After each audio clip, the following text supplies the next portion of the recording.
거룩하신 하나님, 이 시간도 하나님의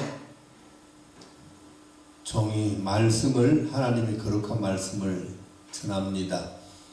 하나님께서 입술을 조정하시고 성령께서 이 방송을 듣는 모든 시청자들의 마음도 조정하셔서 하나님의 말씀으로 은혜받고 하나님 말씀으로 더욱더 성숙하는 그런 시간 되게 하옵소서. 감사하며 예수님 이름으로 기도합니다.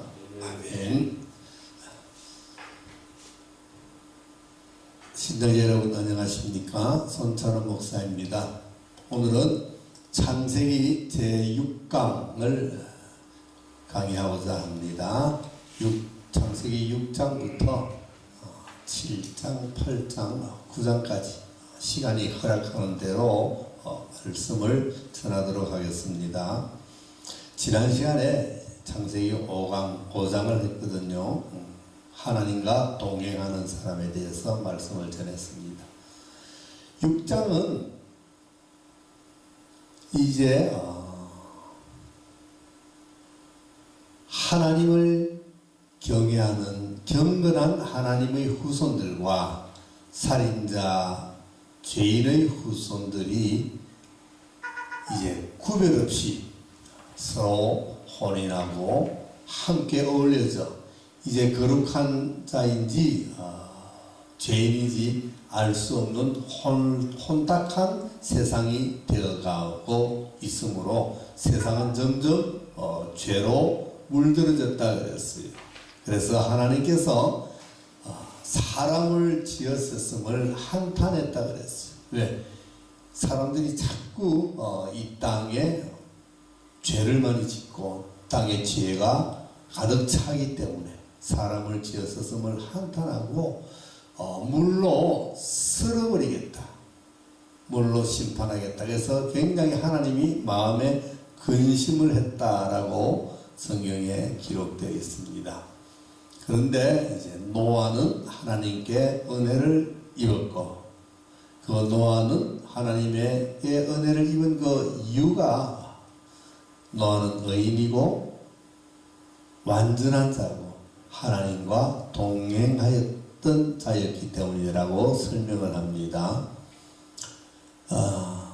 의인이나 완전한 자나 하나님과 동행한 자는 다 이제 동격으로 볼 수 있죠.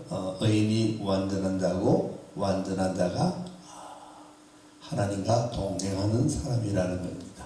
그래서 이 사람은 하나님으로부터 은혜를 입었다. 그 말은 이 지구상에 모든 인류와 모든 생물이 다 멸망을 당하는 그런 엄청난 심판에서 구원을 받는 은혜를 누린다는 거죠. 구원을 받는. 그래서 노아의 홍수 사건은 죄악을 심판하는 심판이기도 하지만 그보다 더 중요한 것은 그 심판 속에서 누가 구원을 받는가 하는 것이 더 중요합니다. 누가 구원을 받는가. 심판에서 구원받는 자가 있다는 사실이 중요합니다. 이것은 우리에게 무엇을 가르쳐 주려고 하느냐 하면 이제 앞으로 말세에 우리가 마주칠 최후의 심판에서 우리가 어떻게 하면 멸망당하지 않고 구원을 받을 수 있을까? 구원을 받는 길은 무엇인가? 라는 것을 성경은 우리에게 가르쳐 주고 있다는 것입니다. 그것이 바로 의인이요 완전한 자요 하나님과 동행하는 자다. 자, 이 의인은 이제 하나님이 이 세상에 바라는 것이 바로 공의와 정의라 그랬죠. 그 공의롭고 정의로운 삶을 살아가는 자를 의인이라 그러고 또 하나님과 동행한다는 것은 항상 하나님의 말씀을 마음에 새기고 그것을 생각하고 그것을 지키며 하나님을 생각하며 살아가는 사람이다 라고 우리가 이제 정의를 할 수 있습니다. 그리고 완전한 자, 완전한 자라는 것은 온전한 자라고도 하죠. 성경에서 온전하다, 완전하다, 부족함이 없다, 하나님이 원하시는 대로 살아가는 자. 창세기 17장에서 이제 아브라함에게 하나님은 너는 내 앞에서 행하여 완전하라라고 이야기하면서 완전한 사람이 구원을 받는 것을 의미합니다. 유대인들은 이 완전한 자에 대해서 이런 수적인 의미를 우리에게 부여하고 있습니다. 유대인들은 숫자에 관한 신학이 있어요. 하나는 하나님의 숫자입니다. 하나는. 그리고 둘은 증인, 두 사람 이상의 증인이 있어야 돼 모든 것이 결정되고, 또 하나님께서 주신 언약의 돌판, 두 돌판, 십계명을 적은 두 돌판이죠. 그 돌판을 증거판이라 그럽니다. 증거판. 그것이 두 개로 되어 있습니다. 그래서 둘은 증인을 이야기합니다. 셋은 하늘의 숫자예요. 하늘의 숫자가 셋입니다. 성부와 성자와 성령 하나님이 계시는 하늘. 그리고 넷은 땅의 숫자. 동서남북 이렇게 해서 땅의 숫자예요. 근데 이제 유대인들이 가장 좋아하는 숫자가 7, 또 12, 12입니다. 그래서 7이라는 숫자가 많이 나오죠. 집사를 뽑을 때도 7집사 이렇게 뽑고, 또 12도 굉장히 선호하는 숫자입니다. 12지파, 그렇죠? 12사도. 왜 7과 12를 좋아하는가? 이 완전한 숫자라는 거예요. 완전한 숫자. 하늘의 숫자 3과 땅의 숫자 4를 더하면 7이 되죠. 또 하늘의 숫자 3과 땅의 숫자 4를 곱하면 12가 됩니다. 그래서 7과 12는 완전한 숫자라 생각합니다. 그 완전하다는 것은 하늘과 땅이 하나 된다는 의미죠. 하늘과 땅이 하나 된다. 그래서 완전한 숫자라 그럽니다. 그래서 이 완전한 숫자가 이제 하나님이 원하시는 숫자고 좋아하시는 숫자인데, 요한계시록에 보면 14만 4천 명, 하나님께서 하나님의 백성의 이마에 인을 치시는데 그 인 맞은 자가 14만 4천 명이라 그러죠. 왜 14만 4천 명만 인을 치실까? 이것을 이제 이단들은 많이 이 숫자를 사용을 하죠. 그래서 저기 신천지 저기 보면 14만 4천 명을 채워야 한다. 여기 우리 신천지에 들어오면 이 14만 4천 명이 들어간다. 그래가지고 이단들은 주로 14만 4천을 많이 이용을 합니다. 그래서 14만 4천 명이 되면 이제 구원이 끝난다는 이야기예요. 그런데 성경의 14만 4천이라는 숫자는 그렇게 숫자상의 의미가 아니라 14만 4천이라는 것은 12 곱하기 12예요. 그러면 144가 되죠. 거기다가 곱하기 1000을 하면 14만 4천 명이 됩니다. 그 말은 완전한 숫자 12를 곱하고 1000이라는 숫자는 한없이 많다는 의미를 가지고 와요. 그러니까 무슨 말이냐 하면 하나님의 백성으로 구원받는 자로 인침을 받는 사람의 숫자는 사람은 어떤 사람이라고요? 완전한 사람들, 많은 사람, 완전한 사람인데 얼마든지 10,000명만 구원받는다, 100만 명만 구원받는다, 이건 안 되잖아요. 그래서 1000을 곱해서 12 곱하기 12, 정말 완전한 사람들이 얼마든지 있어도 다 구원을 받는다, 이 뜻이 14만 4천 명이에요. 그런데 이것을 이제 이단들이 자기네들에게만 들어보면은 24만 4천 명이 들어간다. 근데 지금 신천지는 14만 4천 명이 지금 다 찼어요, 지금. 그래서 이렇게 완전하다는 것을 유대인들은 굉장히 중요한 구원의 숫자로 생각합니다. 그래서 노아는 의인이요 당대의 완전한 자라 그는 하나님과 동행하였더라. 그래서 이 노아가 하나님께 구원받은 이유를 가르쳐 주는 거예요. 그런데 보면 이제 하나님이 노아를 불러서 이제 곧 내가 홍수로 세상을 심판하겠다라고 말씀하시면서 너는 이제 잣나무로 방주를 지어라 라고 명령을 하십니다. 그래서 노아는 이제 자기 식구들과 함께 열심히 방주를 짓습니다. 그러면서 성경은 이렇게 이야기하죠. 노아는 이 하나님의 말씀을 준행하였더라 이렇게 얘기합니다. 준행하였다. 또 방주를 짓고 나서 이제 너는 너희 가족들과 이 지상에 있는 모든 짐승들 암수 한 상씩 전부 데리고 또 먹을 식량을 예비해서 방주로 들어가라 했을 때 노아는 하나님의 말씀을 준행하였더라 이렇게 이야기합니다. 노아는 하나님의 말씀을 뭐 했다고요? 준행했다.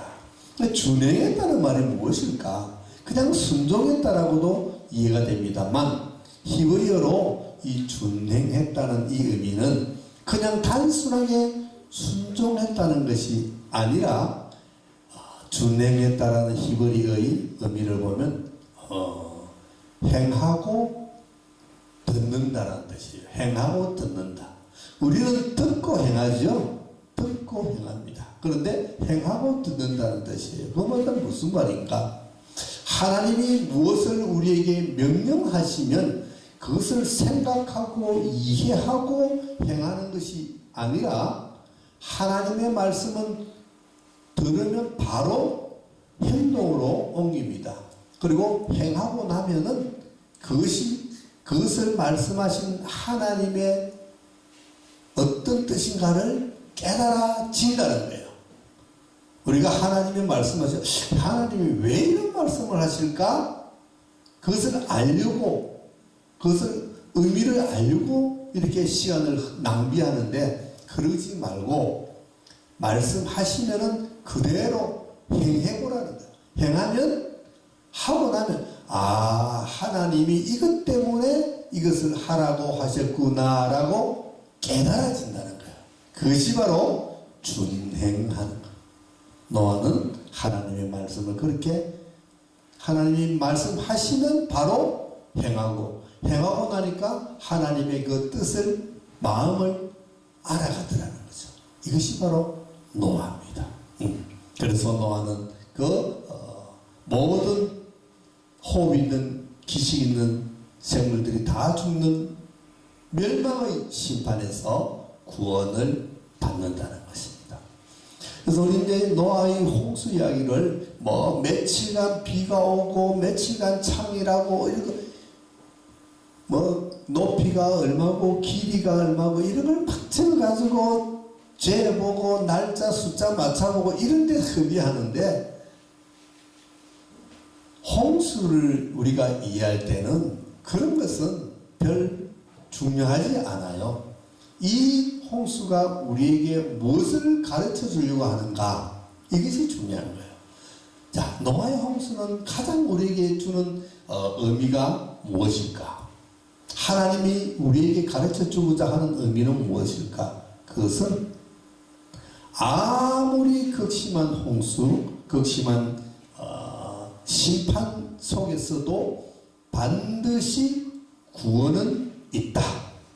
구원의 길은 있다. 이것을 가르쳐 주는 거예요.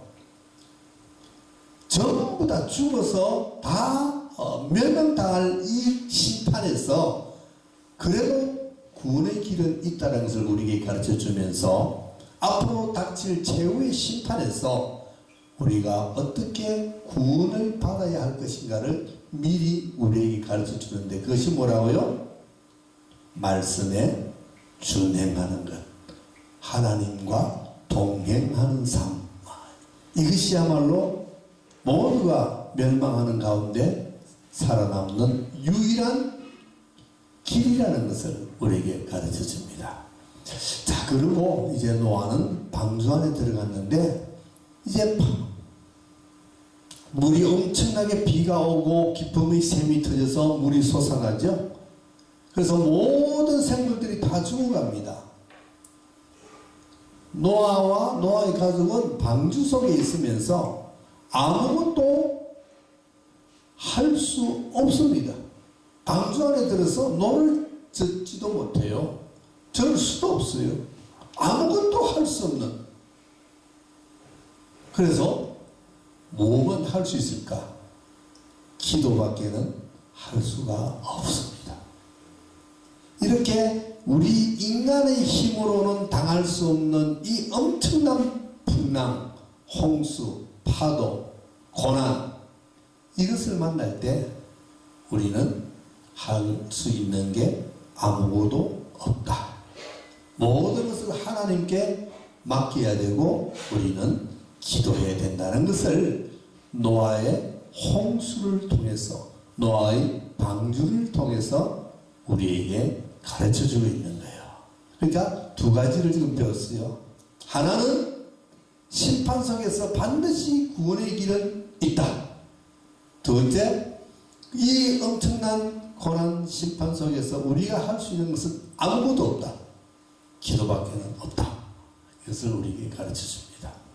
자, 그래서 드디어 심판은 시작되었고 모든 인류와 모든 생물은 다 소멸되었습니다. 그리고 하나님이 노아에게 이제 방주에서 나오라. 그래서 나옵니다. 노아는 나오기 전에 미리 물이 빠진 것을 알았어요. 비둘기를 보내서 까마귀를 보내서 물이 얼마나 빠지고 이제는 나가도 될 것이라는 것을 알았습니다. 그럼에도 불구하고 노아는 나가지 않습니다. 언제까지 기다리고 있었나요? 하나님이 나오라고 말씀하실 때까지 기다립니다. 우리 같으면 어떻게 했을까요? 막 좋다고 뛰어나왔겠죠, 그죠? 야, 물 빠졌다. 그러나 노아는 하나님이 방주로 들어가라고 명령하실 때 들어갔고, 하나님이 방주에서 나오라고 명령하실 때 노아는 나오는 거예요. 이것이 바로 하나님의 말씀을 준행하는 노아의 모습입니다. 우리처럼 내 생각대로 내 뜻대로 살지 않는 거예요. 아까 낙엽처럼 살아온 있었죠? 그죠? 교만으로 물든 이 몸 내 뜻대로 살다가 지쳐서 넘어지고 견디도 못해 쓰러질 때 내 마음대로 살다가는 어떻게 된다고요? 넘어지고 쓰러집니다. 하나님이 들어가라 그럴 때 들어가고 하나님이 나오라 그럴 때 나오는 말씀에 준행하는 자, 노아 같은 자가 되어야 된다고 성경은 우리에게 가르쳐 주고 있습니다. 그래서 홍수는 이렇게 심판은 반드시 온다. 심판은 반드시 온다. 그러나 그 심판에서 반드시 살아남는 길이 있다. 그 길이 무엇인가? 그때 우리가 해야 할 일은 무엇인가를 가르쳐 줍니다. 그래서 이제 이 세상에는 노아와 노아 가족밖에는 남지 않는 그런 세상이 되었어. 이것을 우리는 재창조, 새창조라 그럽니다. 태초에 하나님이 천지를 창조하실 때가 첫째 창조라면 이제 노아의 홍수를 통해서 노아를 통해서 새로운 인류로 시작되는 이 새 창조, 재창조를 하나님께서 하셨고 이 노아의 홍수는 바로 그 새 창조, 새 질서 안에서 살아가게 되는 것을 성경은 우리에게 가르쳐주고 있습니다. 자, 오늘은 그래서 노아의 홍수 사건을 우리가 상고해 보면서 홍수 사건을 통해서 하나님이 우리에게 하고 싶은 말씀은 무엇인가, 우리가 깨달아야 할 부분은 무엇인가를 우리가 이 시간 공부했습니다. 자, 다음 시간은 이제 방주에서 나와서 새로운 역사를 쓰는 인류의 이야기를 말씀드리겠습니다. 수고하셨습니다.